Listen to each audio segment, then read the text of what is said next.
નમસ્કાર મિત્રો, જય શ્રી રામ. ડૉક્ટર ઝુંઝુનવાલા બ્લોકની અંદર આપનું હાર્દિક સ્વાગત છે.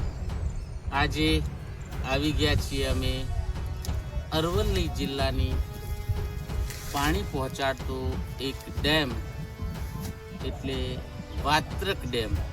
તમે જોઈ શકો છો, સમગ્ર અરવલ્લી જિલ્લાને પાણી પહોંચાડનાર એકમાત્ર ડેમ એટલે આ વાત્રક ડેમ.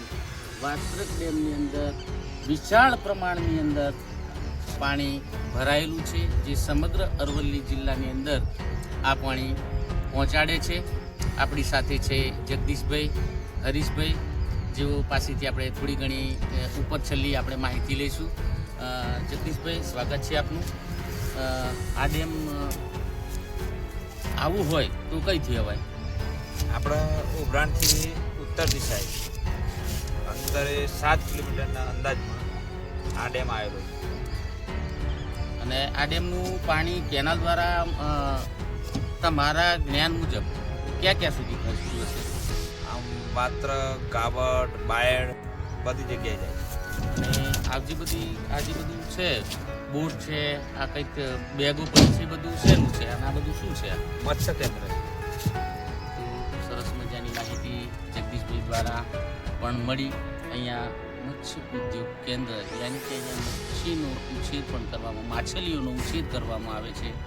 એ આ એક ડેમ અરવલ્લી જિલ્લાની ધરોહર ગણાતો વાત્રક ડેમના આજે હું તમને સરસ મજાના અવલૌકિક અને કુદરતી રમણીય નજારો નિહાળવો હોય તો તમને પણ કહું છું, એક વખત અરવલ્લી જિલ્લાના વાત્રક ડેમની અંદર અવશ્ય પધારજો. અને આ વિડીયો આપણને કેવો લાગ્યો એ કોમેન્ટની અંદર અવશ્ય લખજો. જય શ્રી રામ, જય શ્રી કૃષ્ણ, જય શ્રી રામ.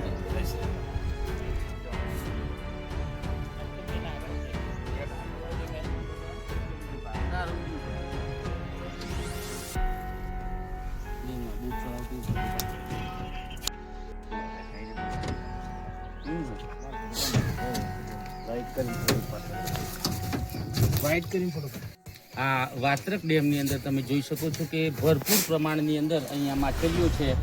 તમે જોઈ શકો છો કે આ માછલીઓને અપાતો એક ખોરાક પણ અહીંયા અવેલેબલ છે. તમે જોઈ શકો છો કે જે રીતના આપણે માછલીઓને આ ખોરાક નાખીએ છીએ તો એ ઝડપથી દોડતી એ ખોરાક લેવા માટે આવી જાય છે અને પોતે ઉપર કૂદકા પણ મારે છે. તમે જોઈ શકો છો આ કેટલા પ્રમાણની અંદર આ વાત્રક ડેમની અંદર આ માછલીઓ છે.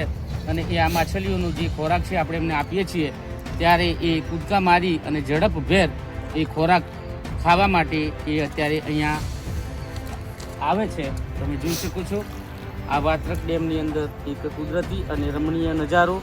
અને આ કુદરતી આ નજારાની અંદર આપણે આ માછલીઓને ખોરાક આપી રહ્યા છીએ. તો તમે જોઈ શકો છો કે આ માછલીઓ આ ઝડપથી ખોરાક લેવા માટે પણ આ દોડધામ કરી રહી છે.